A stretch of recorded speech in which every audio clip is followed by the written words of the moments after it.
Okay. So I want to go through the whole process and specifically talk about the key instances where the client needs to not mess up their case. Okay. Because, like I was just telling you, it takes a long time to get a decision. And if it goes to the hearing level, it takes even longer. And a lot of that is just waiting. We're going to fill out forms and we're going to call Social Security, but on the client, they're really just waiting for the majority of that time. But the few times we actually need to take an action, we need the client to fill out a form or call someone or do something. It's like if you're waiting multiple months or multiple years and it's leading up to that point, Right. you really need to make sure you don't mess it up. And I say that politely, but I also say that definitively. Like, you, as a client, you do have the opportunity to ruin your case. Yeah. Yeah, I think we could subtitle this podcast, this particular episode, of ways that you can win your case and ways that you can lose your case. So yeah, let's walk through it, and Yep. I'll give the good and the bad and the ugly. Cool. So I'll start with the first step because I am the first step, Okay. handling new clients and doing intakes. So if I call a client, they've scheduled an appointment with us to review their case. I call them. It turns out we do want to take the case, and then I'm getting their information to file the claim. One of the first things they can do that really would cause us to be off to a bad start is, one, if they don't provide all of their medical providers, sources, or two, they don't provide all of the things that are wrong with them, all of their allegations. And an example of that, this has happened several times, where I'm going through the intake process with a client and I've been speaking to them for half an hour or 45 minutes. And we get to the medical provider section where I'm just essentially asking them, we're going to need to pull medical records. We need to know where we're going to pull the medical records from, the hospitals, the doctor's offices. Right. And so I put 3 of them down, 4 sources down, whatever it is. And I'll say something like, okay, are there any other providers you think I should put down that will be important for your case? And then they give me another source, and it's a mental health provider. And we haven't spoken about mental health at all. Right. And so it's like a psychiatry office. Okay, what are you going over there for? It's like, for my mental health. What have you been diagnosed with for your mental health? Bipolar, anxiety, depression, schizophrenia. Right. Okay. Is that impacting your ability to work? Oh, yeah, definitely. I can't concentrate on anything.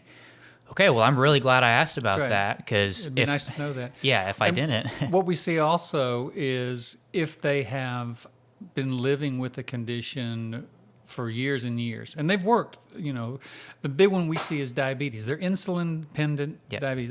They have to take injections every day, and they've worked through that.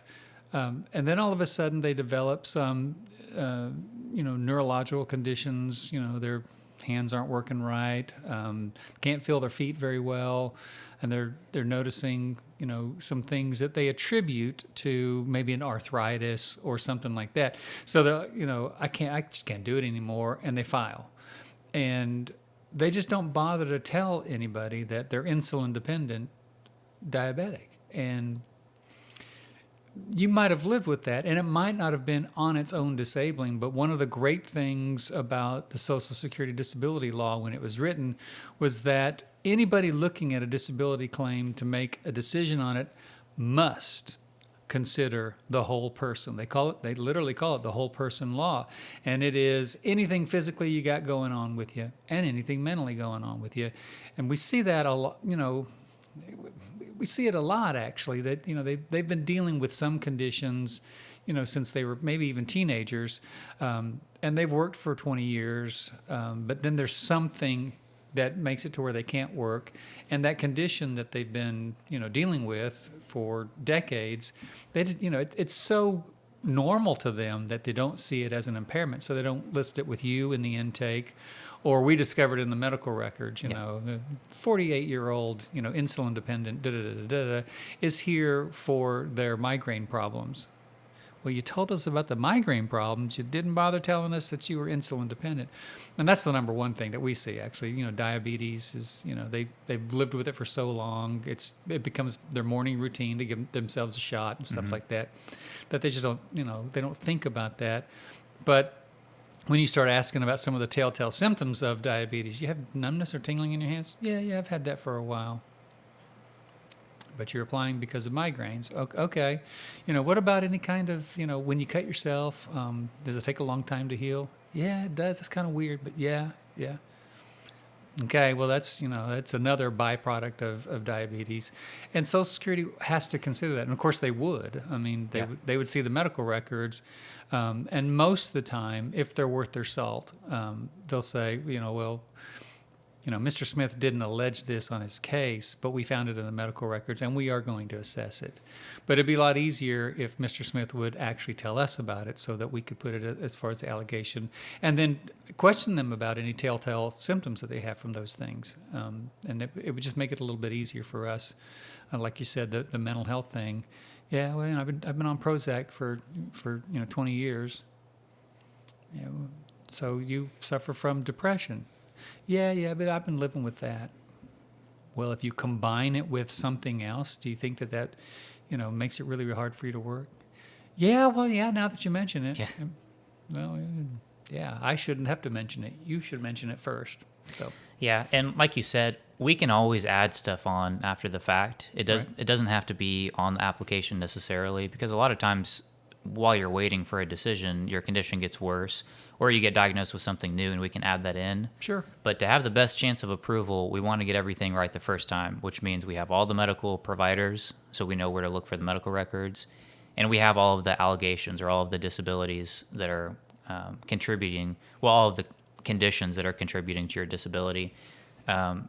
So yeah, that's pretty much my contribution to this episode. You got to make sure you give us the medical sources that are relevant for your disability case, and you got to make sure you actually tell us everything you've been diagnosed with, so we can put that on the initial application. So after the application is filed, we move on. What's the next make or break moment that the client needs to have in mind?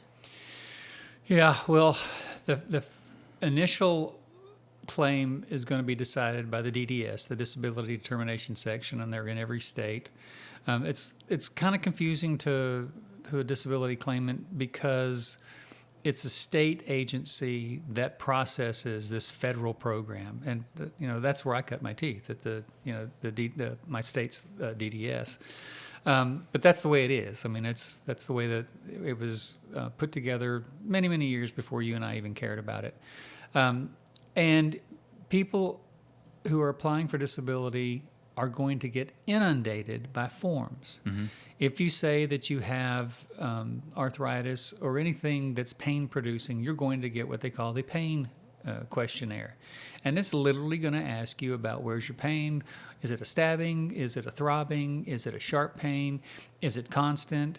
Do you take medication for it? Do you have any side effects for the medication? These are all really important things that Social Security needs to know to make an accurate decision on what's going on with you. And, one of the questions that we would ask, does the pain ever get so bad enough that, you can't even concentrate on what you're doing? And that's one of the big byproducts of pain is that it does affect your mental state, does affect your ability to complete tasks completely with some accuracy and on time, which are all work-related activities you have to do. You got to do it completely, you got to do it on time, you got to do it with accuracy, and you got to do it in the time frame that they've hired you to do it in. And pain can certainly, impair your ability to do that. So you're going to get that form. Then you're going to get the work history form. And Social Security, they changed the law a couple years ago. They used to want your 15 years of work history. They've simplified that. They only want your 5 years of work history.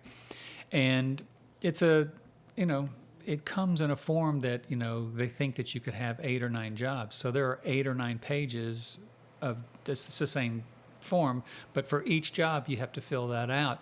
And if you had a lot of jobs in the last 5 years, you got to fill it out. And what we've seen, more and more is people just, I don't want to bother with that.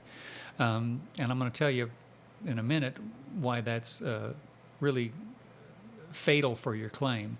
So that's another one, the work history form. The ADL form, activities of daily living. If you have any kind of mental health problem, they want to know, are you able to feed your pets? Are you able to handle your own money? Are you able to drive? Are you able to visit people, be around people? Are you able to cook? Are you able to clean? Are you able to do, these kinds of things? And if not, they want to know why, and they want to know, how do they get done?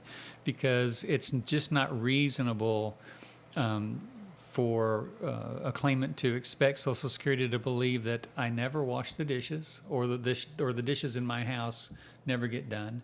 I never do laundry, or the laundry in my house never gets done. That's not Yeah. reasonable, because it has to be done. Those things have to be done. Now, they're probably not done, once again, in a timely fashion. They may not be done completely. You may have kind of given up on any kind of large dishwashing, setup, to where Yeah. you're buying paper plates now, so I can just toss them after I'm finished with them. We see that a lot, but you got to fill out that form. So I think the first how to lose your disability case that I'm going to hit you guys with is just ignore the forms. Just don't, they get them. Or we see this a lot too. Well, I hired my rep and they can fill them out for me. Well, no, we can't. We can't fill them. We can help you fill them out, is if you call us up and we'll tell you what's going on. But I can't tell Social Security, you can't even feed your pets. You have to tell them that. Yeah. I can't put words in your mouth. I mean, one, it's not ethical, and two, I don't have time to do it. I'm just not going to do that. But I'm just not going to fill them out, or that's why I hired a rep. And here's one thing that I'm going to sound like I'm coming off a little bit harsh here, but it is the way it is. If you were to tell one of my employees, I'm not going to fill that out, that's what I hired you guys for. Well, I understand what you're saying when you say you hired us, but you need to understand that we don't get paid unless you get paid. However, as the owner of the company, I still have to pay all of my employees to do everything on your case all the way through. And if we lose and I don't get anything for that, that's just money lost that I paid for my employees. So I don't really entertain people telling me that's what I pay you for, because you don't pay me anything. Yeah. Until after the fact. I have to win your case for you to pay me anything. But I think that's a big thing that starts out with, and we see it a lot now. When I was with disability many, many years ago, we were pretty good about calling people and trying to coax them into filling out the form, even trying to walk them through it. Okay, what they're asking for here is they just want to know, are you able to do household chores, cooking, cleaning? Are you able to shop for yourself? They don't do that anymore. But what they do now is they'll deny your case. They'll just deny it. We needed a work history form, especially if you're 50 or older. We needed to get a description of your past job. You didn't fill out the form. Denied. That happens more and more and more. We see hundreds of them every year now. Hundreds of cases that are denied just because you didn't fill out the form. Yeah. Someone fill out the form. I don't want to do it. It's too hard to do. It takes too long. My rep should be doing that. No, that's not right either. So if you want to lose your case, just ignore the forms that they send you, and you'll lose. You will. You will get what you want. You will lose your case. If you want to win your case, you got to buckle down and cooperate with Social Security. Fill out the form. If there are confusing things, absolutely give us a call, and we will help you through the form. We're not going to fill it out for you, but we will help you through it. And in fact, if there's been some extenuating circumstances that you couldn't get it in the days that they give you, and they usually give you about 2 weeks, about 14 days, and you couldn't get it, or they mailed it out to you really late and you didn't get it until a day before it's due, we will call Social Security for you. We will tell them it's on its way. Just back up that deadline a little bit, and they're 99% of the time they're like, okay, yeah, we'll give them another 10 days or so. So we can do that. But if you want to lose your case, just ignore it or don't fill them out. If you want to win your case, grit your teeth, spend the time to fill out these forms and fill them out completely, because those forms not only are appropriate for that level of the case, if it's the first one you filled out, it's your initial claim, Those forms stay in your file, and if your case is denied and it goes up to a judge, the judge is going to look at those forms and say, when you first applied, a year and a half ago, 2 years ago, you said that you couldn't even feed your pets. Let's talk about that. Yeah. And that's great, because now you're seeing, here's the big picture. I told you guys 2 years ago, you didn't believe me. Now a judge believes me, and and things usually will work out well for you. So there's my long answer to your short question. Yeah. So make sure you fill out the forms. Make sure you don't blow through it as fast as you can, but actually thoroughly fill out the forms. Right. Make sure that you acknowledge that Social Security does have deadlines. It's not, hey, whenever you feel like it, within the next month or two, or whenever you feel like it, fill out these forms. There are deadlines, and we can ask for a little bit more time. But at the end of the day, client needs to acknowledge that there are deadlines for every step. That's right. Yeah. Okay. So we filed the case. They filled out the forms. Maybe the SSI appointment would be the next thing that they need to make sure they don't miss that phone call if they have SSI eligibility. That would actually come before filling out the forms. Oh, does it? Yeah. So that would be, part of just launching the case for the SSI. And that's basically just don't miss the phone call. Yeah. If you're eligible for SSDI and SSI, or you're just eligible for SSI, there's going to be a phone call attached to where they just go over income and resources. Exactly. It's not a long phone call. It's not in depth. They're not going to ask you any kind of trick questions or hard questions. They're going to ask you, do you have a bank account? Do you own property other than the house or the place you live in? Do you own a car besides the one that you drive? Is your spouse receiving any kind of income? That kind of thing. Total household income. And the phone call doesn't last a long time. It's not too intrusive. You don't have to take notes and make sure that you have all the right answers and stuff like that. They're just going to walk you through it. And that launches the SSI part of the case. So that's really just don't miss the phone call. Yeah. Because it's by appointment. Yeah. So they'll tell know you. when. They'll tell you, and we'll tell you also, because we're usually the ones who try to set that up. And when we get it, we'll let you know, hey, you got a phone call on the 9th and at 9:30, make sure you answer your phone. Okay. So we file the case. If they're SSI eligible, we got that going with the phone call. They fill out all the appropriate forms. Now the claim is pending. What do you think would be the next opportunity for the self-sabotage that we're trying to avoid? Yeah, we're still in the beginning stages at this point. Again, I think form completion is the number one thing. But even backing up before then, talking to you, in our firm, and this doesn't happen in all firms, but in our firm, Disability Consulting, our case manager is going to call and say, hey, my name's so-and-so, and I'm going to be your case manager. I'm going to be the one who, speaks with you most of the time. This is, my number. This is my text number. This is my email address. If you need to report things, make sure if you change phone numbers, you let us know. We should be, other than your mother, we should be number 2 on the list of an address change or a phone number change. We need to make sure that we stay in contact with you. So the case manager is going to reach out. They might go over some of the things that you've talked about in the intake interview with you. But mostly they're just going to make sure everything is squared away. They're going to call Social Security. They're going to make sure that the onset date has correctly been put in. If there's a date less insured, that's in the past, we want to know what that is. We'll get that from Social Security. And basically just verify that everything that we sent in, they got. And then, once again, it's basically form completion. And I think the number one, the first piece of advice I can give you that's going to be the most valuable to you, other than the form completion at this point, would be patience. Just realize that there are not hundreds and there are not thousands, but there are tens of thousands of cases pending in any state at any given time, and it's not a quick process. So if you need to be patient, and if you're prepared for that, when you don't get a decision in 2 weeks, you won't be upset about it. But if you're thinking Aunt Betty told you that, I got my disability in 2 weeks, or somebody else has told you, maybe even your rep has told you, yeah, I have an in with Social Security and they process our cases faster. You don't need to walk away from that representative. You probably need to run away because that's a lie. And it's and if they are in cahoots with Social Security, that's illegal. Yeah.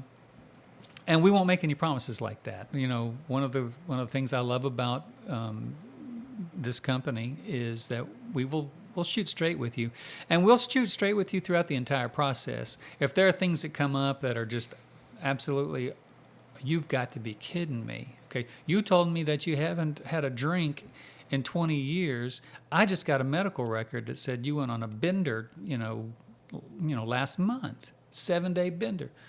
Well, yeah. You gotta be honest with us. So I guess number 2, how you can screw up your case is just kind of hide things from your rep. Yeah. Don't let them know if you've moved. Don't let them know if your phone number's changed. Don't let them know if you've had new treatment. Don't let them know if your sobriety that you've been so proud of for 5 years is gone because you're using drugs or alcohol again. Don't let them know any of that. Surefire way to mess up your case. Yeah. If you go back to work and you just don't tell us. Yeah, you just go back to work. Not going to tell you guys that. That's another really good way to screw up your case. Any part of the process that you're in. Right. And then so another one, maybe not as, I probably wouldn't label it self-sabotage, but just something to keep in mind. And maybe we get more to the category of things that are not going to absolutely ruin your case, but things that you should keep in mind. The consultative exam, that's one that comes up shortly after that process, right? Yep. So we've talked about this, and I don't make any kind of apologies for my absolute disdain for the consultative exam. 9 times out of 10, they are purchased to tank your case. They are not purchased because Social Security just needs a little bit more information. No, they've got information, and that information usually is going to be very favorable to your case, and they just, they need some ammunition to, refute what your medical records say. I'm obviously quite biased on it, but I've, for 30-something years, I've been seeing these exams come by. Used to share an office building with a consultative examiner. His office was on the far side of this 5-unit building, and we were on the near side of this 5-unit building. And we'd see people walking by our office, going to his office all day long, and come right back out after 10 minutes. I'm like, so literally we'd kind of tap them on the shoulder if they were walking by. Did they cancel your exam? No, I had my exam. Can I ask you what they did? Well, yeah. They watched me get on the table, and they asked me a lot of questions. Okay, what else? Oh, that's about it. Have you touched your toes? No. Did they move any of your joints to see what your range of motion was? No. Are they supposed to? I'm just asking. Yeah. And we saw that, and eventually, we would tell people, you go in there, you need to make a note of when you got in, the exact time you got in, and the exact time you got out, and you need to tell the disability folks that this all systems exam that was performed took 10 minutes, and you can't do an all systems exam in 10 minutes. I don't care if you're Superman doctor. You can't do it. But we saw that, and of course, some of the people wanted to sign with us, and I would see some of these exams, but I had seen, hundreds of his exams when I still worked for disability, and they were just cookie cutter, and we had some psychologists who did the same thing. And it's, rare that you'll see a consultative examiner, somebody that Social Security has hired to do these exams. It is rare that any of them have a practice. And you got to just wonder to yourself, wait a minute, this MD, this doctor, this medical doctor only sees Social Security patients They're not even patients. Or insurance patients. They're not prescribing any medication. They're not doing any treatment. They're just doing evaluations. Psychologist doesn't have a practice. They don't have any patients. They actually just do exams. I think that's problematic just on its face. That if you don't have a practice, are you really keeping up with the changes and the advances in the medical community? Yeah. I'll let you answer that for yourself, but it's kind of a red flag to me. But the consultative exam, having said all that and how negative I am on them, I absolutely tell my clients, okay, you got an exam. They've set you up an exam on such and such a date with such and such examiner. You got to go. But I always give them this advice: you are not to exaggerate. Don't you put on a show. If you can walk from your car to the office, don't you get into the office, and when they ask you to walk back to the examining room, you limp or you look like an 80-year-old guy. No, don't put on a show. At the same time, don't be Superman. If the examiner, this happens especially for guys, if the examiner is a woman and you're a dude going in there, and there's no way that you want to tell her, I really can't lift, what you're asking me to lift, or I really can't do what you're asking me to do. Well, if you can't do it, but you want to be Superman and put on a show once again the other way, more than you really can do, if you tell Social Security you can lift 50 pounds when you can only lift 10 pounds, guess what? They'll believe you and say, Mr. So-and-so can lift 50 pounds. He says so himself. So don't be Superman or Superwoman, but don't put on a show. Don't make things seem ridiculous. This happens especially in mental status exams or mental exams. They'll do what they call the malingering questions, and malingering is the medical term for faking it. And the malingering questions are this: what's the shape of a ball? What colors are on the American flag? Who's the current president? They'll do some simple proverbs. What does it mean that the grass is always greener on the other side? What's the proverb mean? Don't cry over spilled milk. These are kind of simple things that a third grader could answer. And if you say, well, a ball is square. Okay, no, you're faking it. The American flag is red, white, and brown. Okay, and we've seen that before. Don't fake it. Don't fake it physically. Don't fake it mentally. Completely cooperate with them. But also call your representative and say, hey, I went to my exam. It was, seems like they did everything, that they were supposed to do. They did my range of motion. They moved my legs, had me lay down and pull my leg up and stuff like that. The things that you would expect in those exams. How long did the mental status exam last? Oh, it lasted about 45 minutes. Okay, sounds like they asked you all the questions and they did everything. And so we can determine if there's a problem or not. But once again, if you don't go to a consultative exam, just because you're mad, just because you're like, or you're, like me, I have a special hatred for consultative exams. But if you don't go, you've given Social Security the ammunition they need to deny your case. They expect you to cooperate with the process. So, you need to go. You need to be completely truthful. Don't overdo it. Don't fake it. Just however you are is the way you need to be on the day of that exam. Right.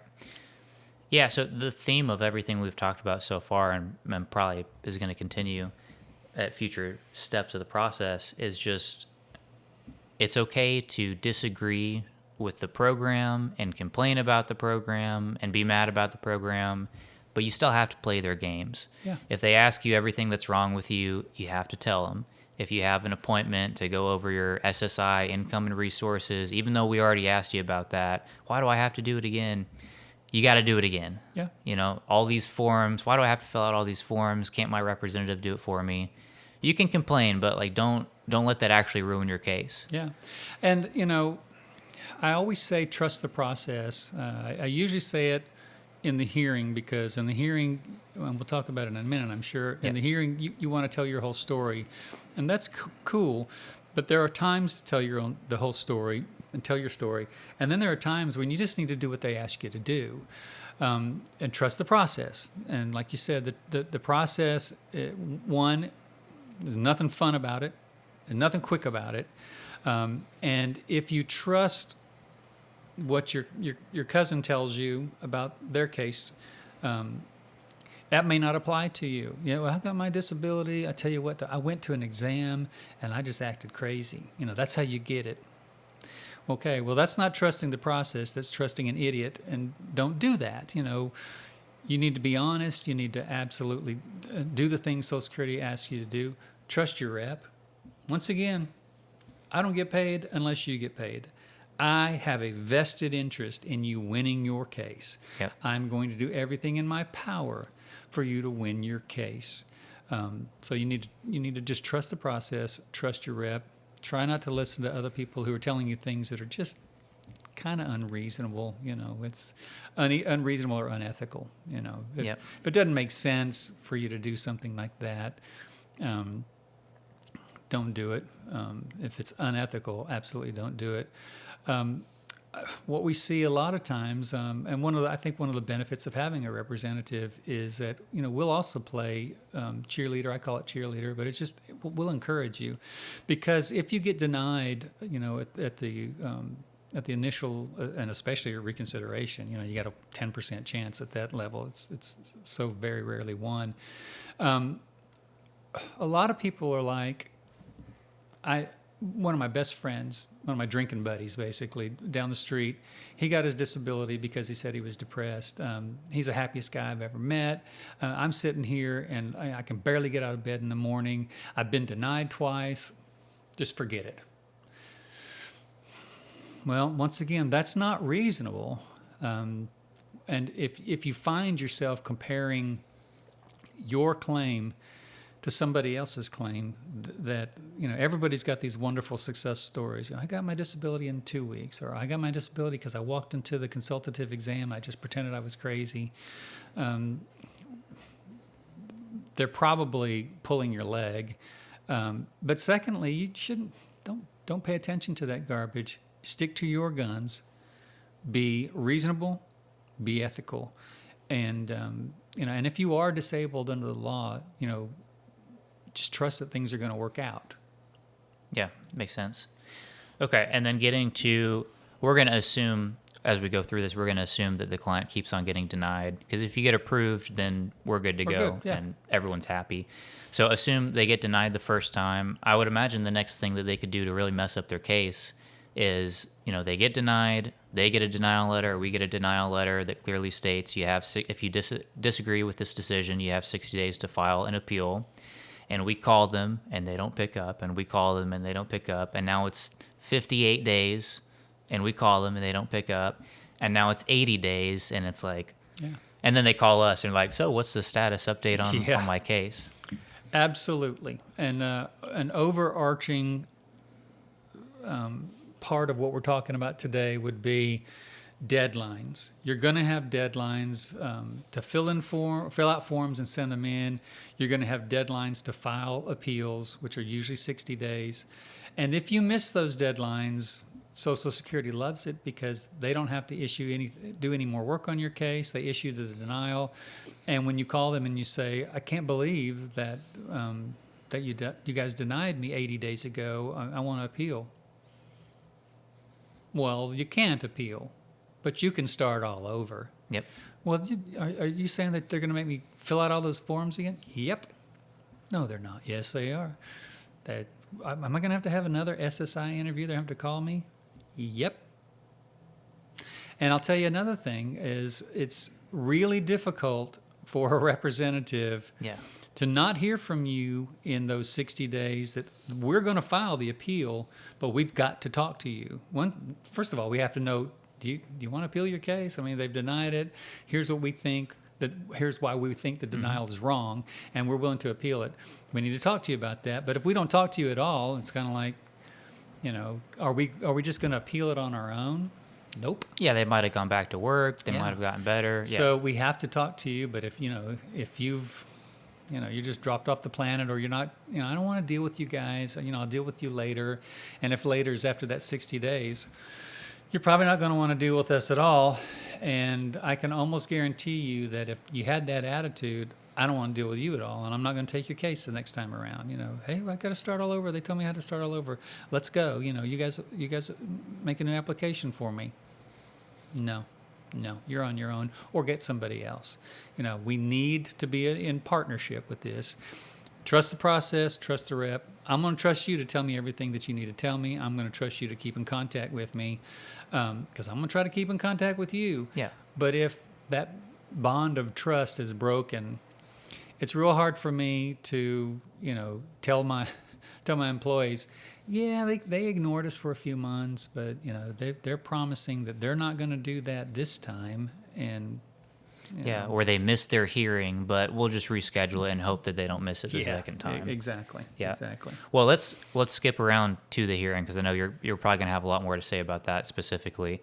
So, denied the first time, you got to make sure that you talk to your representative, or if you don't have a representative, talk to Social Security about filing the appeal. Right. But if we're representing you, then speak to us about the next steps going forward. We'll file the appeal.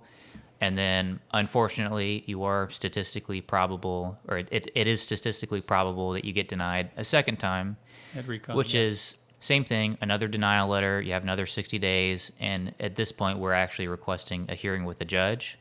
So same thing, we're going to call you within that amount of time. You got to pick up the phone. You got to talk to us about the case. And then we request the hearing. And then what's the next thing that they need to make sure they don't mess it up? Right. Yeah, that's good, because at the hearing level, if you are represented, it's the first time that Social Security requires us to submit the medical records. So at the initial level, in fact, they don't want us supplying records at the initial level half the time. Most of the time they don't. They request them on their own. Reconsideration, same way. They request them on their own. At the hearing level, though, the hearing office, they're like, okay, well, if you're represented, your representative needs to get us the records.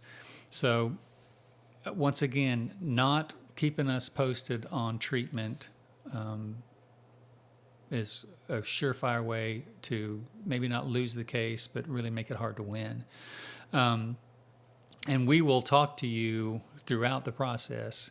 I think we've talked about this before in prior podcasts, one of the best qualities that we have as a company is we're really good at building a case. That is, we took your case and we thought we could win it, and then we got some medical records, and the medical records haven't really swayed us over to the smoking gun that we can tell Social Security, look, the medical records show that they have almost no range of motion in their back, or if it's mental, the medical records show that there's no way that they could concentrate for more than, 10 or 15 minutes at a time. There's no smoking gun like that, but the medical records show that you have some problems, and we can help you build a case by, one, encouraging you to keep ongoing treatment. If you drop out of treatment, surefire way to damage your case, might probably even lose your case. So there's another one. But staying in treatment and keeping us apprised on who you're seeing, why you're seeing them. At this point, even though we make an effort at the lower levels to get opinion evidence at all times, at the hearing level, we're goofy about it. We are absolutely going to hammer you about, which one of your doctors is the most supportive of your disability. Help us convince him or her to fill out a form or write a narrative, regarding your problems, so we can give it to the judge. That I just can't overemphasize how important that is in a disability case. Medical records are hard, cold, black and white. Person has spondylosis at L4 and L5. Okay, all right, that's what the MRI shows. This person's affect is flat. They have episodes of paranoia. Insight and judgment is fair to poor. Okay, that's how medical records read. But that hasn't told me anything about your ability to walk, stand, sit, lift, carry, stoop, crawl, all these physical things. Mentally, hasn't told me anything about your ability to concentrate, stay on task, be around others, do household chores, stay focused on something long enough to finish a task. But your provider can make that kind of statement either on a form. We make it extremely easy. Both of our medical source statements, our opinion forms, are 2 pages long. In fact, the physical one is 1.5 pages long. It is, and it's circle, support your answer with a small statement at the end. That's 5 minutes. A doctor could do it. The mental health one's a little bit longer. Same thing, though. Do they have difficulties that would impede their ability to function throughout a workday? Yes. Okay. Well, why? Because they did. And you get an opinion from one of your providers. The whole complexion of your case changes. It goes from being it's winnable to I dare Social Security to deny you. It leapfrogs up to that kind of strength. So we, at the hearing level, we will absolutely, I don't want to say hound you, but for lack of a better phrase, hound you to get opinion evidence from your provider. Give us, we don't have to have our form. Don't use our form if you don't want to. Give me a couple paragraphs on their treatment history and why you believe that they would have a difficult time in the workplace. 2 paragraphs. Take you 5 minutes once again. You handwrite it. It doesn't have to be typed out by your secretary or your nurse. Just handwrite it as long as we can read it. And that goes so far in a case. So that's one of the things that we'll be shooting for. The things that you can do at the hearing level while we're waiting that are bad is, once again, just lose contact with us. Don't answer our phones. Don't return our calls. If you've moved, don't bother telling us where you live. Don't bother telling us what your phone number has changed to. Those are horrible things that you could do to lose your case. Once again, going to work and not reporting it because you're afraid that it'll tank your case. And we've talked about this in many of the podcasts. If you go to work, and let's say you go to work and I think I'm going to try it full time. I don't know if I can do it, but I'm going to try it. You go to work and you work 40 hours for 2 months, 40 hours a week for 2 months. Didn't miss a day, 40 hours a week for 2 months. Most people are like, you've just tanked your case, man. You've returned to the workforce. In 2 months? No, you have not. And then all of a sudden, 40 hours a week for 2 months and nothing. What happened? I was coming home at night and, I was fit to be tied. I literally couldn't even function when I got home after working. And I had to stop. Or I was having so many problems at work, my boss told me, you can quit or I can fire you. Your choice. I can use that to prove disability. Yep. You went back to work, you worked a short time. I can use that in your case. I can't overstress that. That a lot of people they're terrified of being honest with us or Social Security. It's going to mess up my case if I report these earnings. Maybe. Have you been working for, 6-9 months? Yeah. Okay. You've returned to the workforce probably, and no harm, no foul. There's no charges going to be brought against you. You haven't won your case yet, so you haven't gotten any money yet. You don't have to pay anything back. No harm, no foul. The case is over. You can withdraw it. How do I go about withdrawing? You tell Social Security you want to withdraw. That's it. Done. Yep. Well, how do I, kind of separate myself from your firm? You tell us that you're done. It's that easy. And it doesn't hurt my feelings. In fact, I think it's a success story if you go back to work. I will encourage you. Carl, I have this opportunity for a job. It's paying really well. I don't know if I can do it. I don't want to mess up my case. What do you think I should do? Go to work. Try it. Absolutely try it. Give it your all. Give it your best. And, in 3 months, call me. And if it's working out, no harm, no foul. We're done. You don't need us anymore. We'll tell Social Security you want to withdraw the case. We're good to go. If things don't work out after 3 months, and 2 weeks ago I had to quit, I just couldn't do it anymore. All right, we'll tell Social Security, and we'll take care of it. And I'm going to use that as an argument to prove your case. Yeah, so it's a win-win either way, That's as right. long as you don't lie to us. As long as you Yeah. actually let us know about that. Yeah, I've signed clients before. I have one in mind where the reason he was out of work and applying for disability is because he had 2 heart attacks.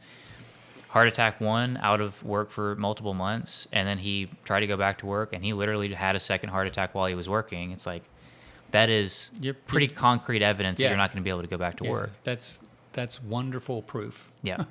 Yeah.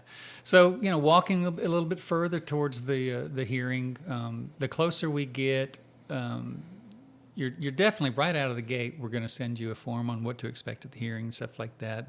What is an administrative law judge? What do we do? What does the judge do? What's the process like? You'll get all that in a little letter that we send out to all of our clients when they get to the hearing level.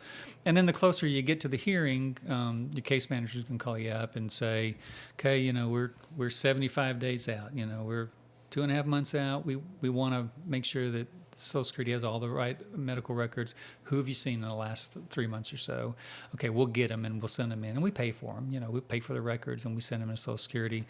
And then about a week before the hearing, your actual rep, not the case manager, but your representative, is going to give you a buzz. I did 12 of them yesterday.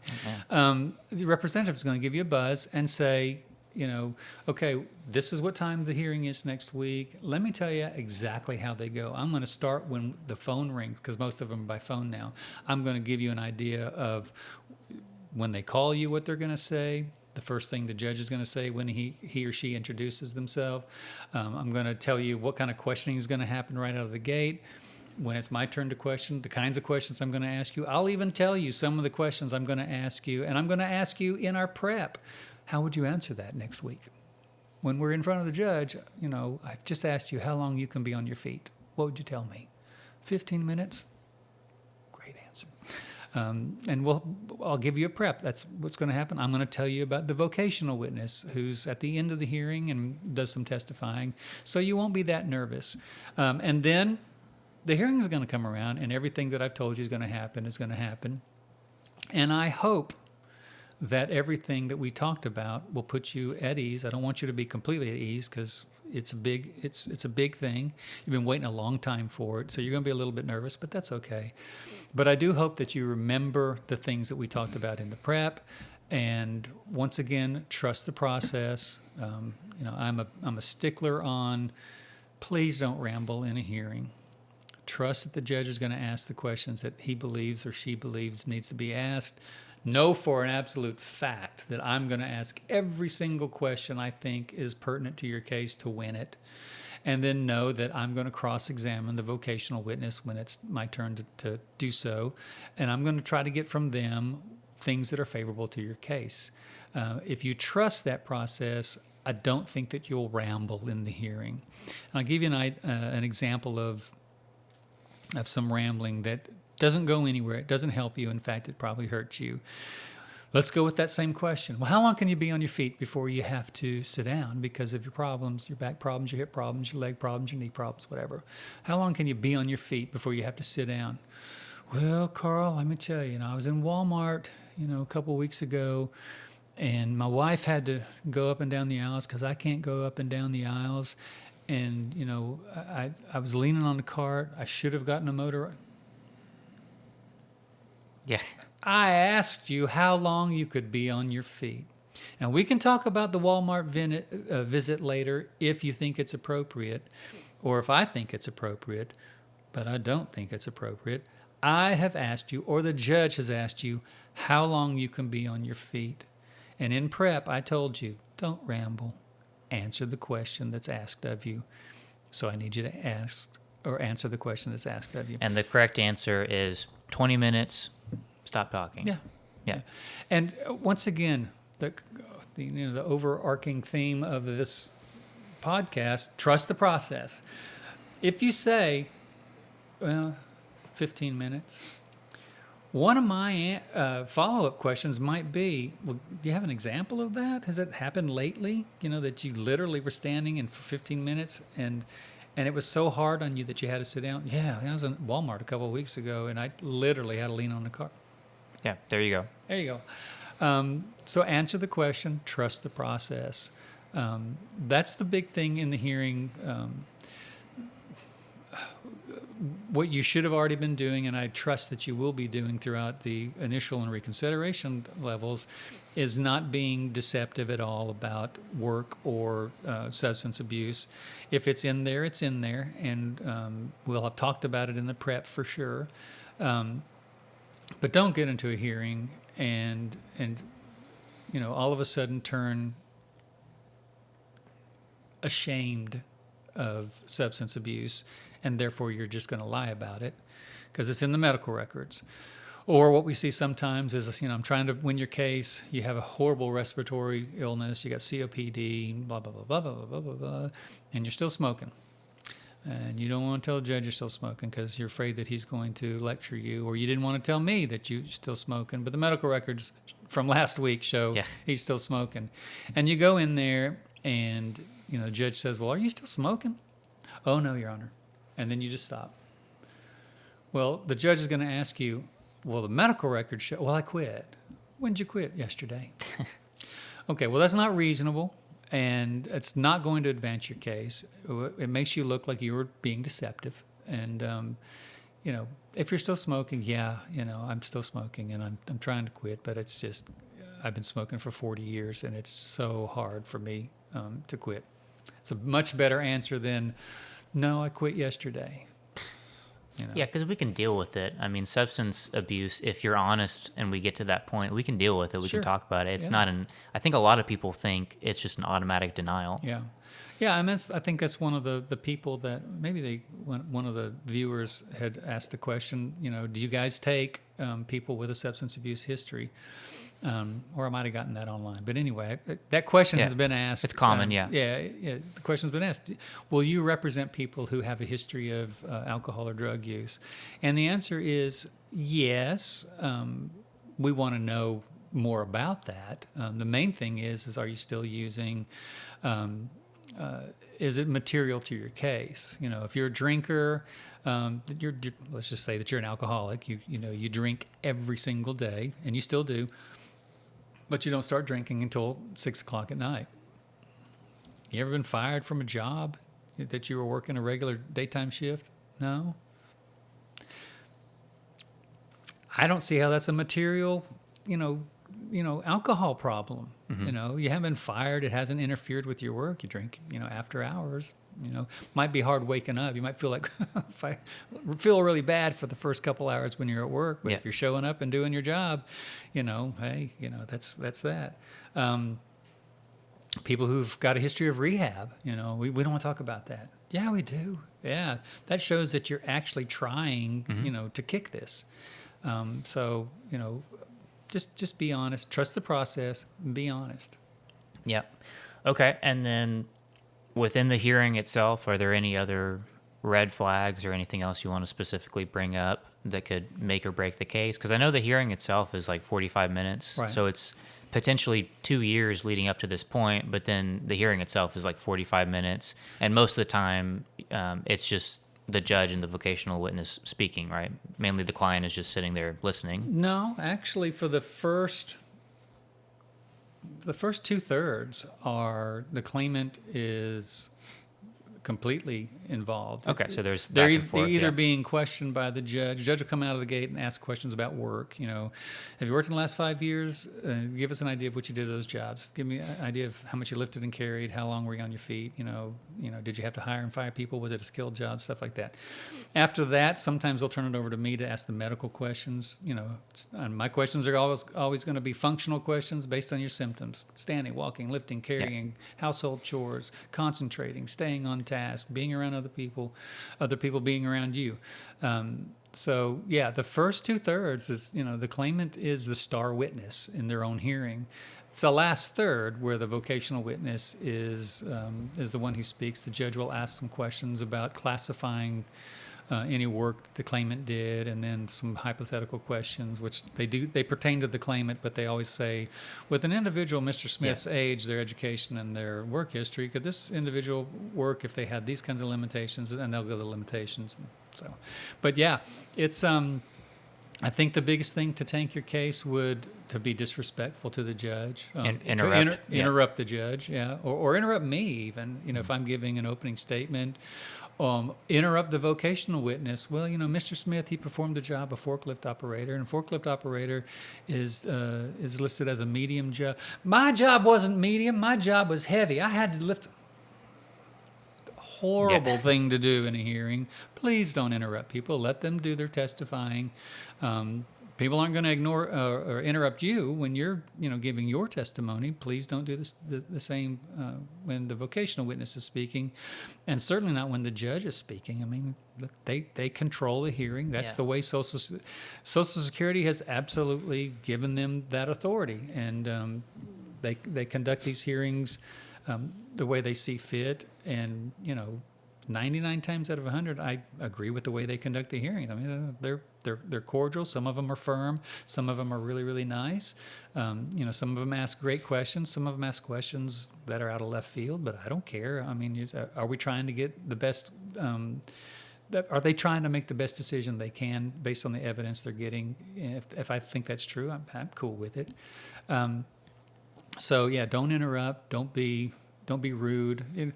Sometimes you'll be so put out with the whole process that I can't believe that I have to wait. Have had to wait for 2 hours to get this hearing.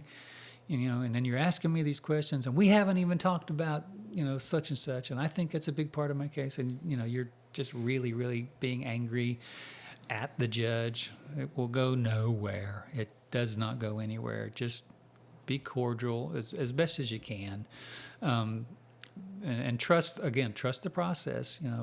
The judge is even if they make the wrong decision, which sometimes they do, but trust that they're trying to make the best decision based on the evidence in file. And if they don't make the right decision, what I believe is the right decision, trust me that I'm going to appeal it, and we'll go to the next step, because there is a next step. Yep. And then going back to the hearing prep, I want to give a shout out to the video that we did. That's just a hearing prep video. So in addition to the call that is just going over everything, we also did a video. It's like 30 or 40 minutes, and it's the same content. It's right. The hearing prep. So if you forget something that your representative told you, or you just want to double down, watch it 3 times or 4 times, and just really make sure you know what's about to happen. I'll put a link to it in the description, but it's just hearing prep video on YouTube. It has helped already, because we just did it this year. Yep. I guess it'd be last year now, but last year. We just did it, a few months ago, and several of my clients, have said, "Well, I really used that, and it really helped me." Like I said, I did 12 preps, 12 prep calls yesterday. Late in the afternoon, I was talking to one of my clients, and I always, try to remember to remind them, by the way, we've sent you the link. Did you get the link? Mm-hmm. We usually text it to them. Oh yeah. And he says, I'm watching it, and I got it about 10 days ago, and I've watched it every other day. I want to watch it every day, but I'm watching it every other day. And I'm like, and our hearing next week is in the afternoon. I said, watch it that morning.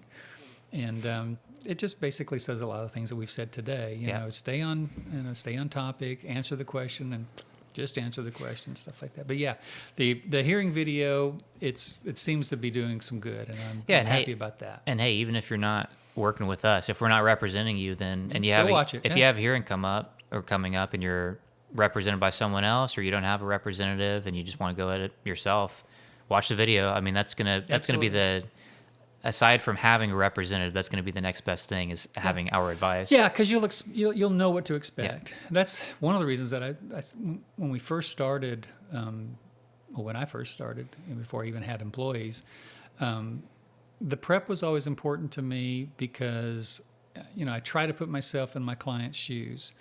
And at that point, the wait time was 28 to 36 months for a hearing. So they've been waiting for 2 or 3 years for a hearing. Huge part of their life. They're looking for some relief in how horrible their life has been, being disabled and having no money, no job. So I would call them up.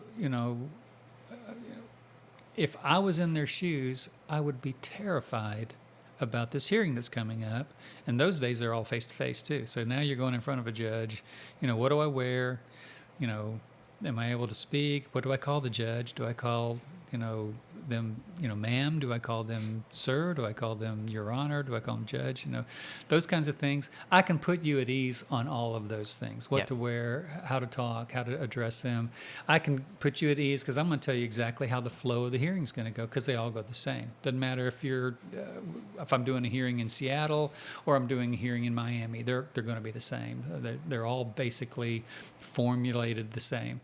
And I can give you some peace of mind that at least, even though you haven't been in one, you know that this is the order that things are going to happen. These are the kinds of questions you can expect. And this is, these are the parties in the hearing. That's another big thing. I want to know who all's in there. Is it open to the public? Nope. There's only 5 of us in there. You, me, the judge, a court reporter, and that vocational witness. That's it. So... And no vocational witness if you're a kid. So kiddie claims don't need them because you've never worked. Okay. And then that's the hearing. I don't think we need to go over the appeals council in federal court because it's kind of just more of the same. You're going to have more deadlines. Don't miss the deadlines. We're going to call you, make sure you are able to get in contact with us. Make sure you tell us if you go back to work. Make sure you tell us if you have any kind of change in your condition. If you get denied at the hearing level, you can appeal it to the appeals council, and then if that gets denied, then you can take it to federal district court. But I don't think there's anything in particular that a client would need to know. It's just more of the same, just endurance. Trust the process and keep going. Yeah, and I will say this because we've had some problems with the federal court level. As a non-attorney firm, we don't do federal appeals, but we partner with several attorneys throughout the country, all over the place, to do these. And they have to do a debt check on you. So if you have a debt, child support, IRS, what's the other one? Student loan? Student loan, thank you. If you have federal debt, attorneys don't want to take the case because they, not Social Security, but the Treasury will pay your debt from your back pay before they pay an attorney anything. So, that's one of those things. So, but you have to call them because they're going to call you and they're going to go through. If you have a debt, let's find out how much it is. Because if it's a small debt, they'll probably take the case because they make good money on that. And at the federal level, I do want to point this out, and then I think I'll leave it with you. But at the federal level, for an attorney to win your case, they're really only winning sending it back to Social Security as a remand, and then they get paid. Whereas, for us, when we get a remand, we don't get anything for it. We just get another bite at the apple. But for an attorney at the federal level, if they get that remand, they are entitled to money, and it doesn't come from the claimant's back pay like ours does. Doesn't cost the claimant anything to win in federal court. So. But once again, keep in contact, and we will try to pair you up with somebody who will take the case. It's kind of a weird situation at federal court because we are still active, but we're not admitted into federal court to practice. But we're basically the go between you and the attorney wherever they are. Right. And so we'll keep them apprised of things. We'll keep you apprised of what they say and stuff like that. Yeah, and then if the federal court does get approved, which basically just means remanded back to the hearing level, then it's just round 2. We have a second hearing, and then everything we just talked about applies to the second hearing. Yeah. And we're involved again, just us. Not that the attorney's done, and they're probably getting their money from the Treasury. But yeah, that's exactly how it works. And it's a great setup. I mean, it's great for us. And again, we have a vested interest in taking your case as far as you allow us to take it, including, referring it to an attorney for federal court. Okay. Well, that's everything I have. Any closing thoughts, or you think that's a good place to end it? Trust the process. Trust the process. Trust the process. If you trust the process and you are disabled, things will work out. It's not going to be quick. It's not going to be painless. You're going to have to do some stuff. But if you are disabled, things will work out. Yeah. Okay, good. Good. That was thorough. Good stuff. If you have a question about your disability case, drop it in the comment section below, and we will do our best to answer it in the next episode.